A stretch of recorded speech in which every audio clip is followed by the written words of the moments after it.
Saludos, mis hermanos queridos y amigos todos. Bienvenidos todos a esta nueva sesión de estudio de las Sagradas Escrituras para continuar la serie que ya empezamos la vez pasada, semana pasada, sobre las mujeres insignes, vamos a decir, mujeres importantes de la Biblia que desempeñaron una función o un papel importante en la historia de la humanidad en general y de Israel en específico. Ok, vamos entonces a mostrar el documento para comenzar enseguida con la presentación que será, espero que sea siempre una presentación sencilla. La de hoy se titula La mujer de Lot y las ciudades grandes. Ok, hay mucho que decir sobre esto, pero siempre trato de abreviar lo más posible, para que no se cansen, ¿verdad? Los oyentes. Acuérdense de la mujer de Lot, es una exhortación, ¿ah? De un gran maestro. Lucas 17:32 se menciona eso. Acuérdense de la mujer de Lot. Así que hoy vamos a hacer memoria de algunos aspectos relativos a la mujer de Lot. ¿Qué declaró el Mesías sobre la mujer de Lot y cuál era su preocupación y por qué? Vamos a leer Lucas 17, versos 32 y 33. Acuérdense de la mujer de Lot. El que procure salvar su vida, la perderá, y el que la pierda, la salvará. Interesante que el Mesías no, digamos, no promete a sus hijos, a sus servidores, a sus siervos, protección de todas las cosas, ¿verdad? No promete que nunca vamos a sufrir la muerte, por ejemplo, en una persecución o en un problema así, ¿verdad? Como los que vemos hoy día. No tenemos esa promesa. Tenemos esa promesa de guardarnos del mal y otros aspectos de las promesas, perdón, de las promesas divinas, pero no podemos esperar que Él nos preserve la vida todo el tiempo, ¿verdad? Hasta que lleguemos a viejos y muramos naturalmente, ¿no? Eso puede pasar accidentes y puede pasar otras cosas como las que vamos a considerar. Lo importante aquí es el que procure salvar su vida la perderá. O sea, ahí está hablando de, en cierto modo, de una persecución, pudiera estar hablando de otras cosas, pero se puede aplicar a un asunto de persecución en el que esté en riesgo nuestra vida. Y dice que puede ser que perdamos la vida, ¿eh? Como a muchos siervos del Todopoderoso han perdido su vida a través de la historia, por parte de perseguidores, por parte de gobiernos, etcétera, y a veces también por parte de delincuentes, asesinos. Pero la promesa linda es, el que la pierda la salvará. Ahí está. Es decir, que todo hijo fiel del Todopoderoso, todo siervo y discípulo fiel del Mesías, tiene la promesa de que si pierde la vida en alguna de estas situaciones que acabo de mencionar, la salvará. Eso quiere decir, aunque no lo diga así de claro, le será restaurada la vida en su debido tiempo, obviamente, ¿verdad? No, no enseguida. Y en Primera de Juan 2 15 al 17 vamos a leer lo siguiente. No amen al mundo ni lo que hay en el mundo. Ya habíamos hablado antes de qué representa esto del mundo. Si alguno ama al mundo, o sea, a las cosas de este sistema mundial en el que vivimos, el amor del Padre no está en él. Porque todo lo que hay en el mundo, y ahora especifica a qué se refiere. Los malos deseos de la carne, la codicia de los ojos y la soberbia de la vida no procede del Padre, sino del mundo. Y el mundo y sus deseos pasan. En cambio, el que hace la voluntad del poderoso permanece para siempre. Fíjense, aun cuando muera, no quiere decir que permanece para siempre ahora en esta vida, en esta carne mortal, ¿verdad? Va a morir, vamos a morir algún día. Pero ahí está diciendo que el que hace la voluntad del Padre, aunque no lo diga así de claro, le será restaurada la vida cuando llegue el momento, ¿verdad? De eso, por ejemplo, de la resurrección. Y en ese sentido es que permanece para siempre, la vida de los fieles. Así que no hay que tener temor, hermanos. A veces algunos hermanos y hermanas se atemorizan cuando se habla, por ejemplo, de las persecuciones que, según las profecías, se avecinan en estos últimos tiempos, ¿verdad? Posiblemente torturas, matanzas, y qué sé yo, y encarcelamientos y todo eso, de una manera o de otra están predichos en las profecías para los tiempos del fin. Y esperamos y creemos que estamos ya en los tiempos del fin. Por eso este mensaje se hace pertinente para nosotros, que no temamos, que no tengamos miedo, no importa lo que nos pase, el Padre Celestial nos va o a proteger o a restaurarnos la vida si la perdemos. Así que es una garantía total. Punto 2. ¿Dónde escogió Lot vivir con su esposa y criar una familia? ¿Qué ventajas y perversiones ofrecía esa ciudad, así como las ciudades de hoy? Hay una comparación interesante entre la ciudad de Sodoma, donde fue Lot a vivir, y algunas por lo menos ciudades de hoy. Génesis 13, 10 al 12 nos dice, y Lot alzó sus ojos y vio toda la llanura del Jordán, la llanura, mientras que Abraham se quedó en las montañas, que era toda de riego como el huerto del Eterno. Se compara la llanura de Sodoma con el huerto del Edén. Imagínense si era el sitio precioso. Como la tierra de Egipto, que también era una tierra preciosa, entrando en Zoar antes que destruyera a Sodoma y Gomorra. O sea que la condición de esa ciudad, de esa región, mejor dicho, donde estaba la ciudad de Sodoma, donde fue a habitar Lot con su esposa, era una situación ideal, era un paraíso prácticamente, ¿verdad? En aquellos tiempos. Así que había muchas ventajas en vivir allí, pero había unos peligros muy grandes. Y ahora es que entramos en ese detalle. Dice, entonces Lot eligió toda la llanura del Jordán, partió hacia el oriente y se apartaron el uno del otro, o sea, de Abraham, y Lot se estableció en las ciudades de la llanura y fue poniendo sus tiendas hasta Sodoma. O sea, que esa mudanza fue una mudanza, como diríamos ¿cómo se dice? En porciones, o sea, por partes, mejor dicho, no todo de una vez, ¿verdad? No un viaje largo, sino que se iban quedando un tiempo en un sitio y luego se iban a otro sitio hasta que llegaron al lugar que querían llegar, que era Sodoma. En Ezequiel 16, vamos a leer 49, versos 49 y 50. Dice, esta fue la maldad de Sodoma, tu hermana, soberbia. O sea, va a describir ahora el profeta Ezequiel la maldad de aquella ciudad tremenda.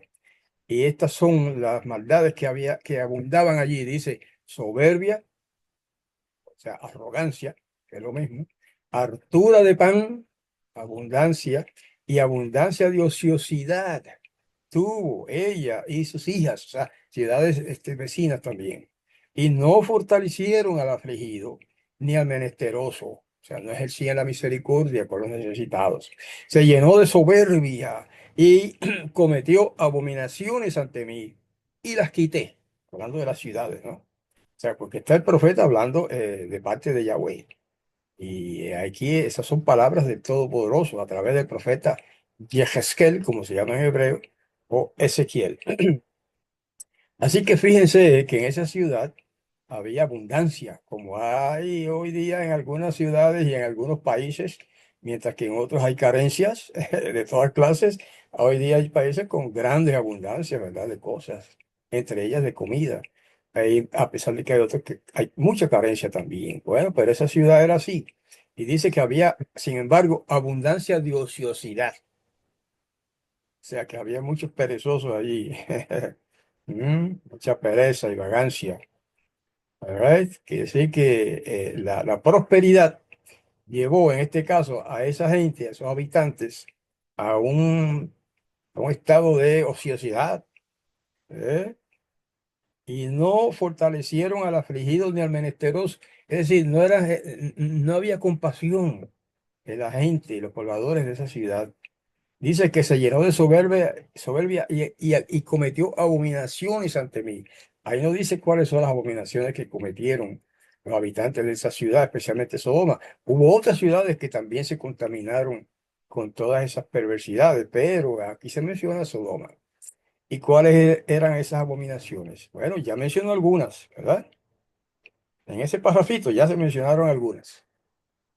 Otras que no se mencionan en ese parrafito se van a ver más adelante si usted lee toda la historia de Lot, ¿verdad? En el Génesis.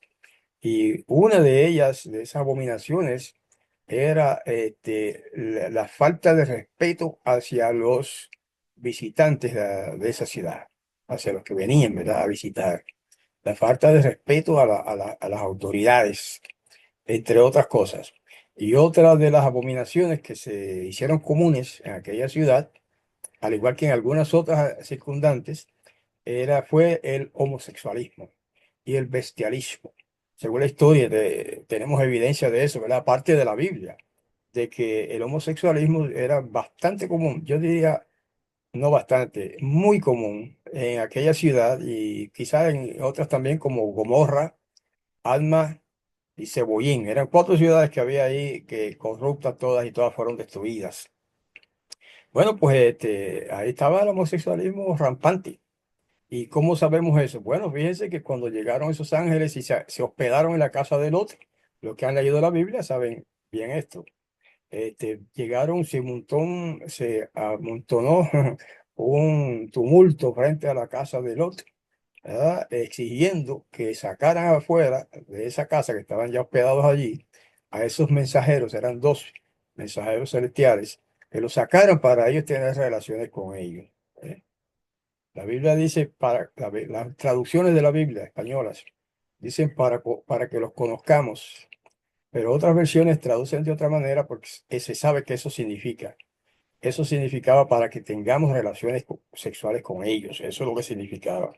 Y eran varones los que estaban allí hospedados en casa del otro. Y los que se juntaron allí en ese tumulto eran hombres todos de la ciudad. Bueno, pues obviamente prevalecía el homosexualismo. Y no solamente eso, el abuso y el maltrato. ¿Mm? Porque ellos querían hacerlo a la fuerza. Tener relación con esos hombres ahí a la fuerza. Incluso trataron de violentar la casa, la ciudad, pero los mismos ángeles que visitaban allí, que estaban en forma de hombres, cerraron la puerta, sacaron la mano y cerraron la puerta. Y si recuerdo bien, los cegaron temporalmente a esa multitud de personas. Ok, entonces, esa cualidad o esa característica social, vamos a decir, ustedes saben, igual que yo, o mejor quizá, que cómo se está multiplicando hoy día, cómo está proliferando de una manera especial, no solamente el homosexualismo, sino también el intento de estas personas de imponer esa práctica en los demás y especialmente en los niños. Eso es un tema común de las noticias, casi todos los días sale algo sobre eso, ¿verdad? Y sobre cómo algunos gobernantes están tratando de restringir esa ola de corrupción. Pero bueno, hay más. En Judas, en una carta cortita que escribió un apóstol, se llamaba Yahudá, pero pasa al español como con el nombre de Judas. Verso 7 dice, asimismo, Sodoma y Gomorra y las ciudades vecinas, ya mencionamos que eran cuatro, Sodoma, Gomorra, Adma y Zeboyín, que de la misma manera se entregaron a la fornicación. O sea, ese era otro de los pecados. Fornicación en general. Y la palabra fornicación incluye distintos tipos de pecado. Por ejemplo, incluye el adulterio. Un tipo de fornicación es el adulterio. Otro tipo de fornicación es el bestialismo, que ya ustedes supongo que entienden, ¿verdad? Se refiere a que un ser humano tenga relación sexual con una bestia, con un animal. Este, y hay otros tipos, y uno de ellos es el homosexualismo, que era común, muy común en aquellos tiempos. Y dice que estaban entregados a fornicación y a los vicios contra la naturaleza. Ahí está. Eso describe el homosexualismo, que es un vicio, como lo llama ahí la Sagrada Escritura, contra la naturaleza. Porque lo natural es que un hombre tenga relación sexual con una mujer. Eso es lo normal, y eso es lo aceptable y lo que manda las leyes del Creador, el que nos hizo, y lo que prohíbe el Creador que nos hizo es violar esa ley, ¿verdad?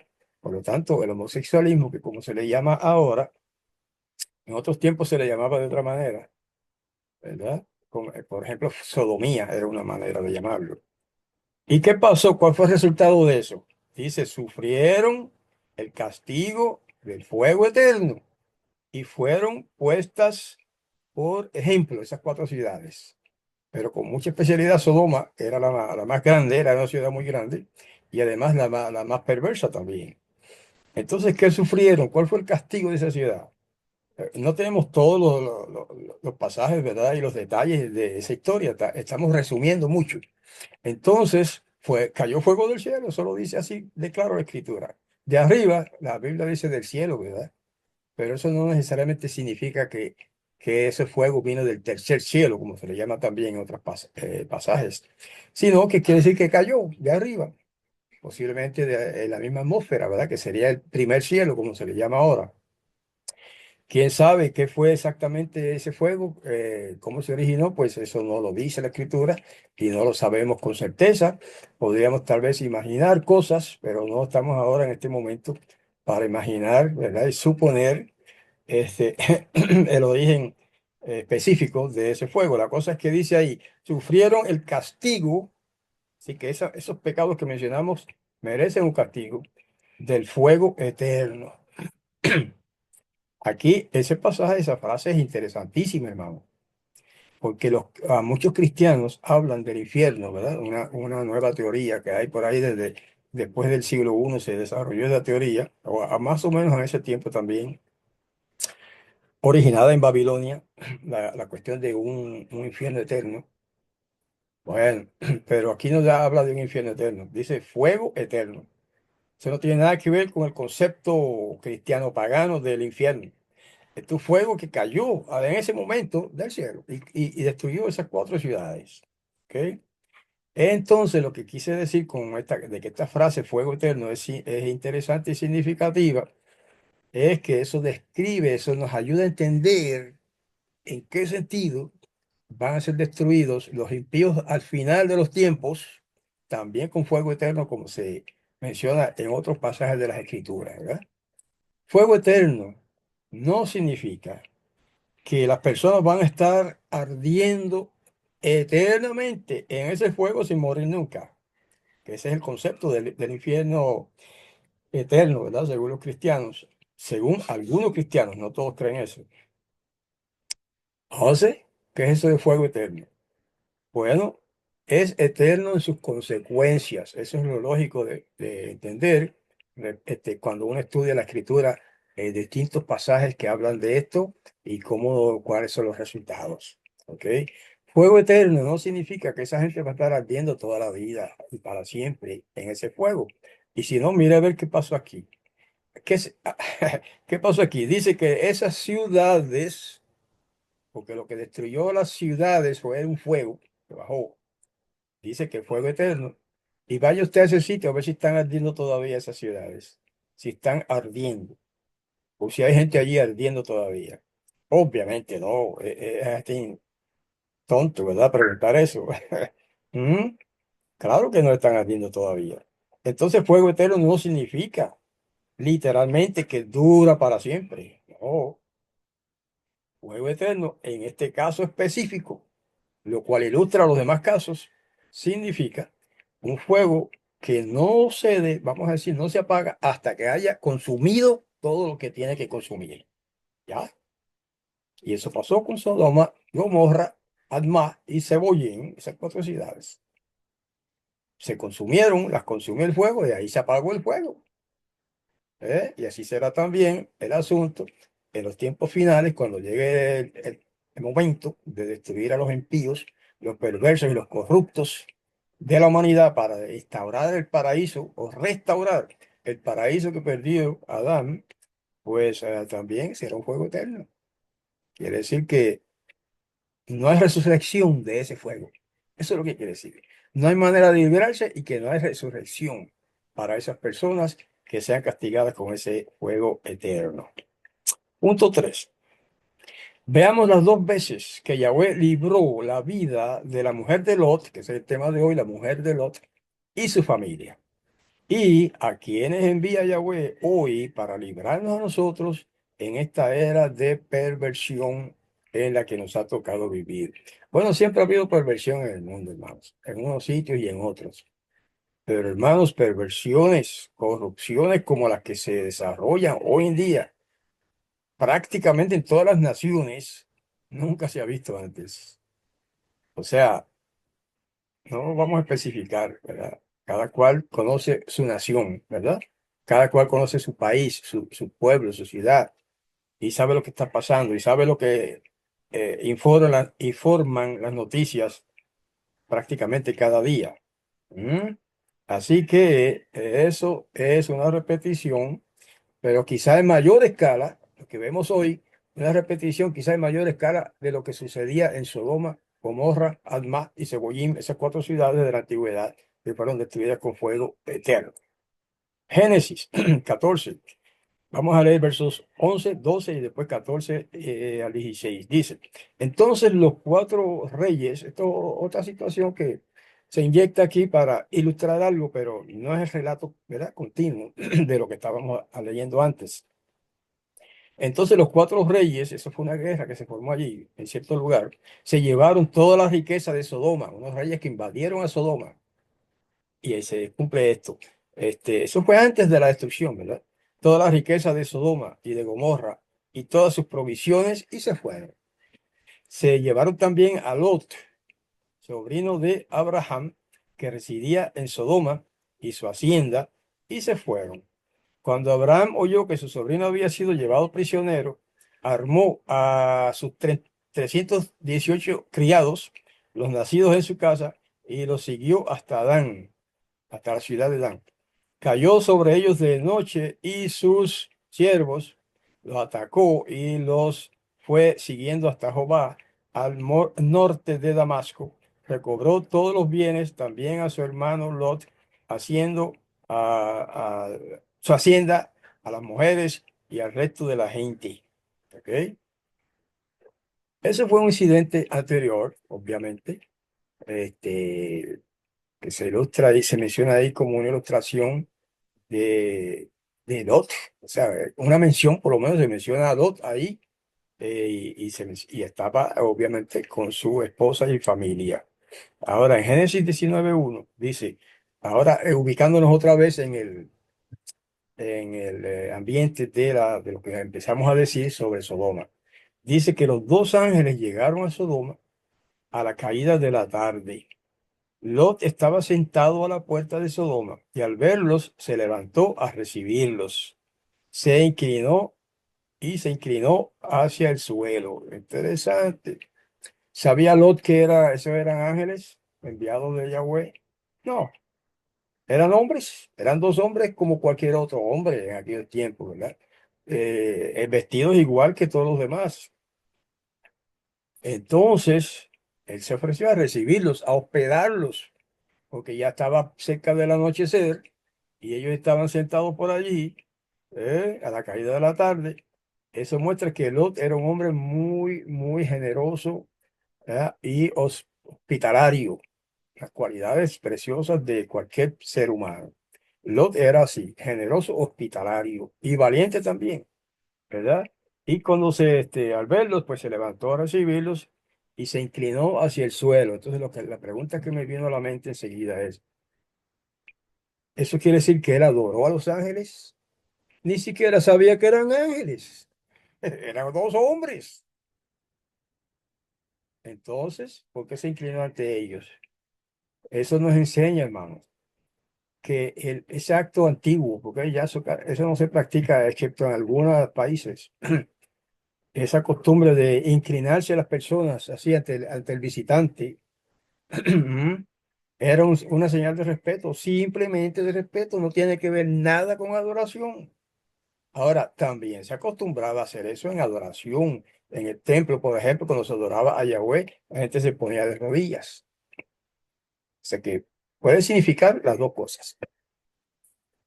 Adoración o simplemente un gesto de homenaje, de respeto ante algún ser que uno considera importante, ¿verdad? Un visitante o puede ser un rey, por ejemplo. La gente se postraba delante de los reyes en aquellos tiempos antiguos y los reyes no eran dioses, pero eran personas de gran autoridad.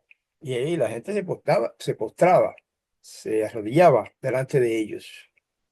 Pues así este hombre, Lot, se inclinó como señal de respeto ante esos dos hombres que aparecieron ahí. Revelación 14 6 al 11, leemos. Entonces vi a otro ángel que volaba por el cielo, este es el Johanán o Juan escribiendo, con el Evangelio, o sea, la buena nueva eterna, para predicarla a los que habitan en la tierra, a toda nación y tribu, lengua y pueblo. Decía a gran voz, adoren a Yahweh y denle honra, porque ha llegado la hora de su juicio. Y adoren al que hizo el cielo y la tierra, el mar y las fuentes de las aguas. Ese fue el mensaje del primer ángel, eran tres. Un segundo ángel lo siguió diciendo, ha caído la gran Babilonia, porque ha dado a beber a todas las naciones del vino del furor de su fornicación. Y el tercer ángel lo siguió diciendo a gran voz, y alguno adora a la bestia y a su imagen, y recibe su marca en su frente o en su mano, este también beberá del vino de la ira del poderoso, vaciado puro en la copa de su ira, y será atormentado con fuego y azufre ante los santos ángeles y ante el Cordero, y el humo de su tormento sube para siempre jamás. Y los que adoran a la bestia y a su imagen, y los que reciben la marca de su nombre, no tienen reposo ni de día ni de noche. Ok, esto es una visión, ¿verdad? Simbólica de lo que sucedería en algún tiempo en el futuro de Juan. En el futuro de Juan puede ser que esté sucediendo ahora en nuestro presente o puede ser que suceda en nuestro futuro también. Aquí tenemos tres mensajes especiales que se relatan, se mencionan acá en Revelación, el último libro de la Biblia, que se llama en griego Apocalipsis, este capítulo 14. Ya saben que el primero de los mensajes es un llamado al mundo a adorar al que hizo los cielos y la tierra, que es Yahweh, el Todopoderoso. ¿Ok? El segundo ángel es una proclamación de que ha caído el sistema mundial de perversión y de corrupción religiosa y moral que se llama Babilonia. Babilonia, la palabra misma Babilonia significa confusión. ¿Ok? Esos son los mismos tres mensajes que nosotros te estamos llamados a proclamar ante el mundo. Y el tercero dice ahí, dijo que si alguno adora a la bestia de su imagen, ya eso es un tema muy complejo que nos vamos a explicar ahora. Ahí habrá tiempo para explicar esto con lujo de detalles. Pero está hablando de el que adore a la bestia y a su imagen. La bestia es un sistema de religión falsa y religión y política a la vez. ¿Ok? Eso es lo que se llama Babilonia en el futuro. Ahora no es una ciudad, ahora es un sistema religioso político falso. Y dice aquí el mensaje de ese ángel que si alguno adora a ese sistema, o sea, le obedece y, ¿sabes? Le rinde pleitesía, por decirlo de alguna manera, pues dice que, y que si recibe la marca en su frente, habla después de una marca que da más detalles que no vamos a tocar ahora, y también en su mano. ¿Ok? La frente es el símbolo del intelecto, con lo que pensamos en la mente. Y la mano, probablemente se menciona la mano derecha, es símbolo de acción, ¿ok? De trabajo, de acción. Pues dice que esas personas que hagan eso serán destruidas con fuego, ¿ok? Y luego dice que esa destrucción es eterna. Cuando dice que el humo de su tormento sube para siempre jamás, Eso tampoco debemos entenderlo de manera literal. No es que los cadáveres de esas personas van a estar ahí tirados en el suelo y botando humo todos los días, todos los meses, todos los años, por toda la eternidad. No, eso sería pueril pensar eso, ¿verdad? Eso es un lenguaje simbólico que quiere decir que los resultados de esa destrucción son para siempre, permanentes.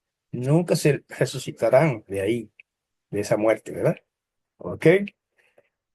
Este, y el punto 4. ¿Cuál fue el comunicado de los mensajeros celestiales a la esposa de Lot y su familia? Pero ¿qué llevaban aún en su corazón viviendo en Sodoma? Fíjense que el tema de hoy tiene que ver con la mujer de Lot, pero no es simplemente para mencionar la mujer de Lot. Es una historia que se le hace a los niños a menudo, ¿verdad? En los estudios para niños. Y no es simplemente para entretenerse, es para que aprendan algo. Bueno, pues nosotros también estamos aprendiendo algo hoy. Algunos, ¿verdad? Algunos ya saben todo esto, de la mujer de Lot. ¿Ok? Pero, ¿qué llevaban aún en su corazón viviendo en Sodoma? Mm, Vamos a ver qué nos dice el pasaje inspirado. Génesis 19. Vamos a leer los versos 13 y 15. Porque aquí están hablando ahora los mensajeros o ángeles que visitaron a Lot. Porque vamos a destruir este lugar por cuanto el clamor contra ellos ha subido de punto, o sea, ha pasado los límites ante Yahweh. Por eso él, Yahweh, el Todopoderoso, el Padre, nos ha enviado a destruirlo, a ese lugar. ¿Mm? Entonces, el verso 15, al rayar el alba, los ángeles apremiaban a Lot diciendo, levántate, toma a tu esposa y tus dos hijas que se hallan aquí para que no perezcan en el castigo de la ciudad. Así que esos dos hombres, a veces se les llama ángeles y a veces no, ¿verdad? Porque eran ángeles, pero estaban en forma de hombres, eran de carne y hueso en ese momento. Este, ahí está. Ellos los apuraban, los apresuraban a que salieran de esa ciudad. Hermano, si es posible que hoy día a algunos ángeles celestiales nos inspiren a nosotros a salir de las ciudades grandes, ¿verdad? No necesariamente de toda ciudad, sino de las ciudades más perversas y corruptas de este mundo, que generalmente son las ciudades grandes, pues parece que tenemos la misma invitación, ¿verdad? A salir de esas grandes ciudades. Ahora, hay más. En Proverbios 29 dice, ¿quién podrá decir, yo he limpiado mi corazón, limpio estoy de mi pecado? Esa es una pregunta que requiere una respuesta negativa. Eso se sobreentiende, ¿verdad? Que se diga nadie, ¿ok? Entonces, el verso siguiente, Romanos 7:5 dice, porque cuando estábamos en la carne, las pasiones pecaminosas condenadas por la ley obraban en nuestros miembros, o sea, en nuestro cuerpo físico, y llevaban fruto de muerte. ¿Ok? Esa es la condición natural de los seres humanos. Claro, cuando uno conoce al Mesías y empieza a cambiar de vida, pues las situaciones van cambiando, pero está describiendo aquí la situación natural, física de los seres humanos en general. ¿Ok? Así que aún los seres humanos que eran santos, que lo que llaman ahora santos, quiere decir hombres consagrados y mujeres también, consagradas, buenas, ¿verdad? En la antigüedad también pecaban. Y esta mujer, en el caso de Lot, que es el tema de hoy, la mujer de Lot, mejor dicho, también sería una mujer buena y adoradora de Yahweh y todo, pero también tenía su, bueno, lo que vamos a ver ahora, a leer ahora, ¿verdad? Tenía algo en su corazón, en su mente, que la apegaba o la mantenía apegada a esa ciudad, a pesar de la gran corrupción que había. ¿Mm? Ahora, punto 5, ¿cómo reaccionó la mujer de Lot, su esposo y sus hijas ante el mandato de huir de la gran Sodoma? ¿Y cómo se sienten muchos hoy al oír acerca de la próxima caída de las grandes ciudades como Sodoma y Babilonia? A ver, primero, ¿cómo reaccionó la mujer de Lot, su esposo y sus hijas? Bueno, primeramente ellos obedecieron, y, pero el ángel tuvo que casi prácticamente jalarlos, ¿verdad? O los ángeles tuvieron que jalarlos para que salieran de allí. No fue sencillo, no fue fácil. Ahora vamos a leer Génesis 19:16, que dice: Y como él se detenía, los varones hicieron, o sea, él, cuando dice él, es Lot. O sea que empezaron como a salir de la ciudad, pero se detuvieron, no avanzaban. Entonces los varones, que eran los ángeles, asieron sus manos, o sea, lo agarraron de las manos, la de la esposa y la de sus hijas, conforme a la misericordia del Eterno, y los sacaron fuera de la ciudad. O sea que prácticamente los ángeles tuvieron que casi obligarlos, ¿verdad? Por lo menos darle un empujoncito, ¿verdad? O un alón a estas personas, a la familia, para que salieran de esa ciudad, porque ellos venían a destruir esa ciudad con fuego. Fuego y azufre, dice que cayó sobre ellos. Y fíjense si el padre ama a sus hijos, perdón, que en este caso hizo lo que había que hacer para sacarlos de esa ciudad. Y eso nos da esperanza. Porque puede ser que cuando en el futuro, ¿verdad? Quién sabe si en nuestro tiempo se cumple alguna de esas profecías y llega a haber una destrucción grande sobre ciudades grandes y corruptas. A los ángeles de alguna manera nos ayuden a salir de ahí, ¿verdad? A los que estén ahí. Bueno, Jeremías 51:6 dice: Huyan de Babilonia, ese es un mandato, y libre, perdón, huyan de Babilonia y libre cada cual o cada uno su vida, para que no perezcan a causa de su maldad, porque el tiempo es de venganza de Yahweh para darle su pago. Huyan de Babilonia. Esa es otra ocasión. El profeta Jeremías es en otra ocasión, ahora no está hablando del otro. Instruyen a su pueblo que estaba en Babilonia, el pueblo de hebreo, huyan de Babilonia y cada uno libre de su vida, porque también vendría un tiempo de venganza sobre ese país, esa ciudad específicamente de Babilonia, pero también se le llama Babilonia a todo el imperio de Babilonia, ¿verdad? Que también sufrió su castigo más tarde. Entonces el profeta Joel, capítulo 3 verso 14, dice: Muchos pueblos en el valle de la decisión, porque cerca está el día de Yahweh en el valle de la decisión. ¿Ok? El día de Yahweh, los profetas le llamaban, perdón, los profetas le llamaban el día de Yahweh a un día de castigo. También en otros pasajes, el día de Yahweh se conoce como el reino del Mesías, ¿verdad? Pero ese es otro contexto.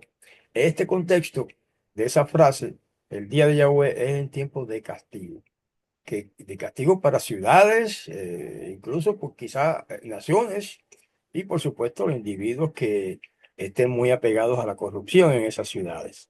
¿Ok? Hebreos 3:10 dice: Por eso me disgusté con esa generación. Es una cita, ¿verdad? De lo que dijo Yahweh. Por eso me disgusté con esa generación y dije: Siempre divagan en su corazón y no han conocido mis caminos. Eso se dijo sobre Israel especialmente. El Israel antiguo, ¿verdad?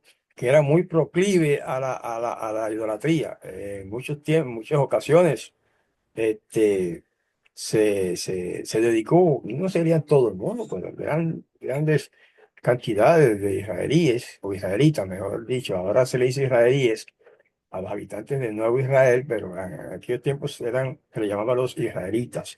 Y muchos se dedicaron, dirigidos por falsos profetas también, a la idolatría, que es la adoración de ídolos, de imágenes. Y ahí el Padre dice de ellos: siempre divagan en su corazón y no han conocido mis caminos. ¿Ok? Lot, diariamente, tenemos una notita breve aquí. Lot diariamente se afligía al presenciar actos de violencia, ¿verdad? Es obvio, no tenía un verdadero concepto de la abominación, de la abominable iniquidad y la depravación que se practicaban en aquella perversa ciudad. Si no hubiera sido por los mensajeros de Yahweh, todos habrían perecido en las ruinas de Sodoma. Pero esos mensajeros fueron enviados para eso, para sacar esa familia de allí, que era la única familia que no se había corrompido, para sacarlos de esa ciudad en el caso de Lot.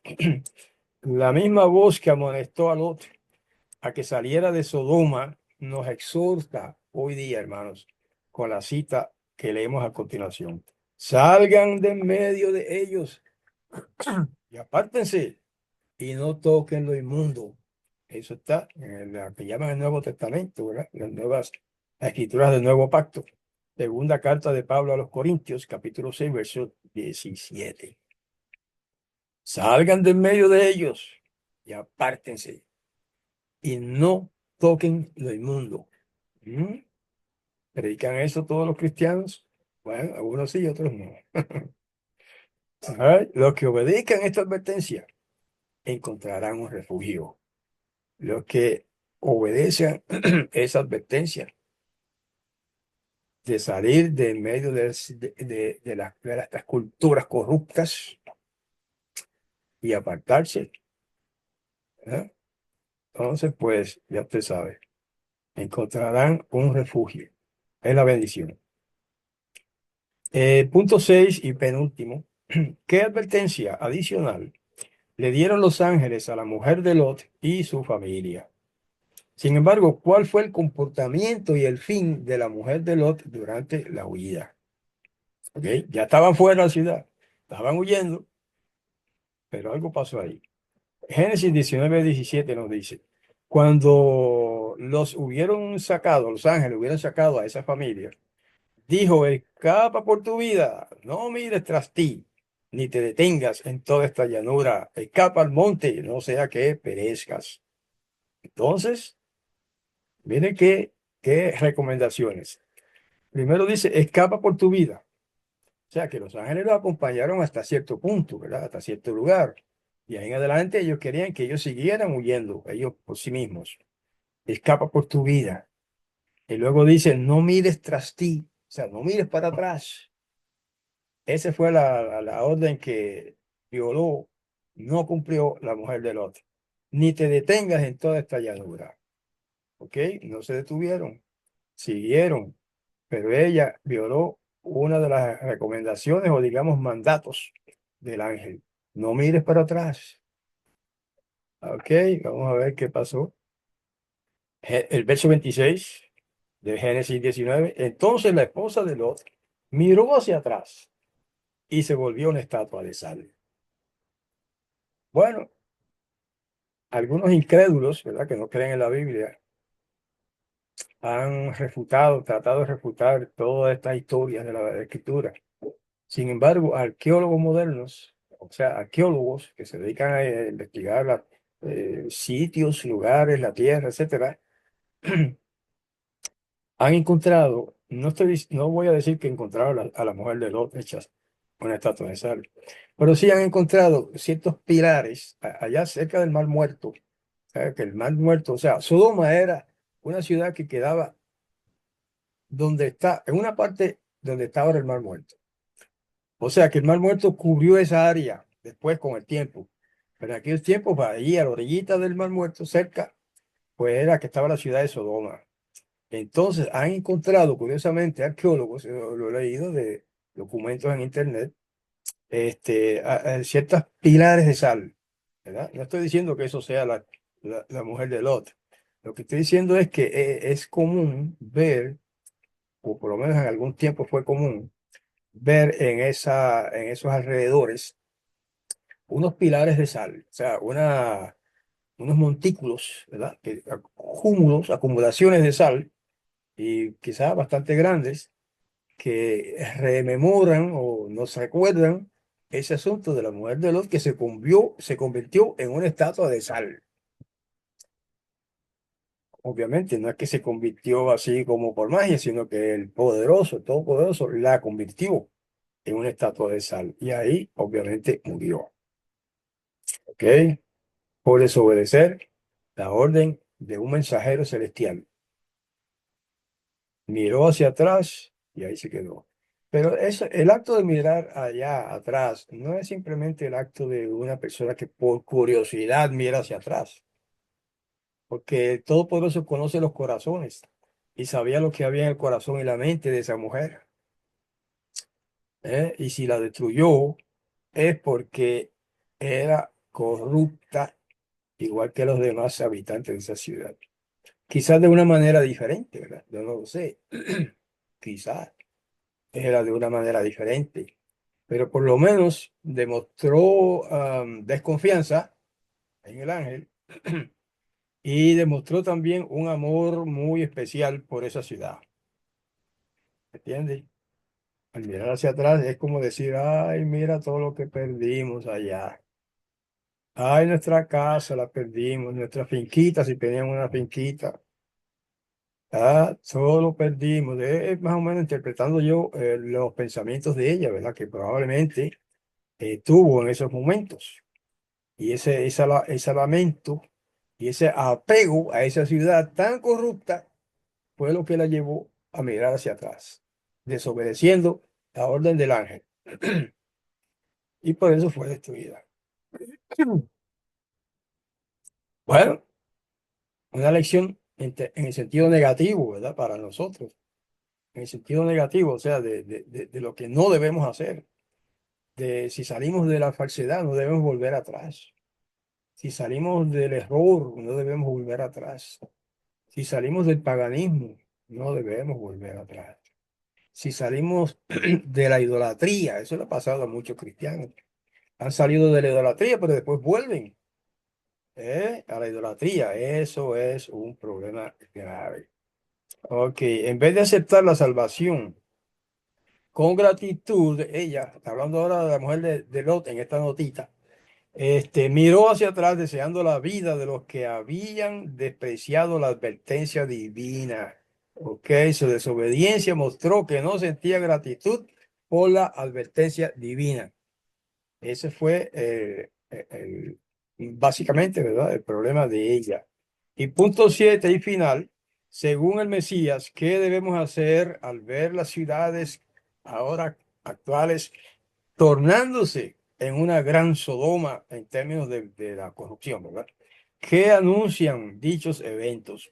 Vamos a leerlo, Mateo 24, 15 y 16 y verso 20 también. Cuando vean en el lugar santo la abominación desoladora predicha por el profeta Daniel, el que le entienda, dice entre paréntesis, entonces los que estén en Judea huyan a los montes. Oren que su vida no sea en invierno ni en sábado, porque en ambas situaciones sería muy, muy difícil huir. Entonces, esto es una profecía, hermanos, que se cumplió ya en el siglo I. Eso pasó. Y todos los fieles y seguidores del Mesías, que le llamaban los nazarenos, cumplieron eso y escaparon de la ciudad. En ese caso era de Jerusalén.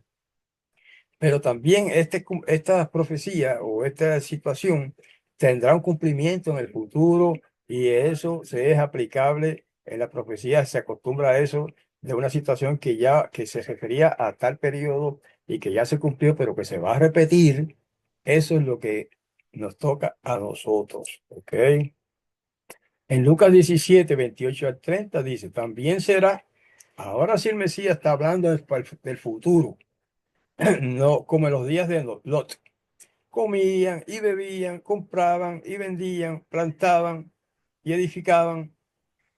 Eso no quiere decir que hacían cosas malas. Eso no quiere decir que hacer eso es malo.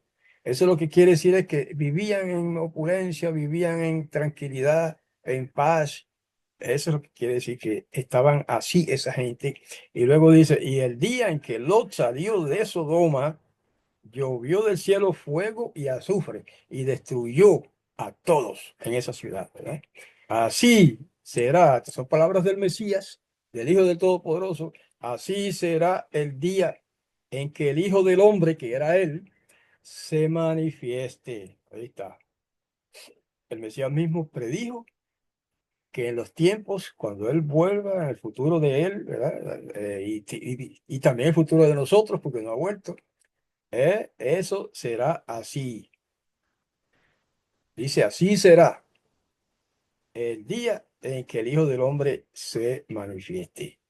O sea que todo el mundo estará viviendo en complacencia, en tranquilidad, no se preocupan por la corrupción que abunda por ahí, no se preocupan por todas las perversiones y asesinatos y toda clase de perversidades que cometen los delincuentes y a veces algunos gobiernos también. Mm.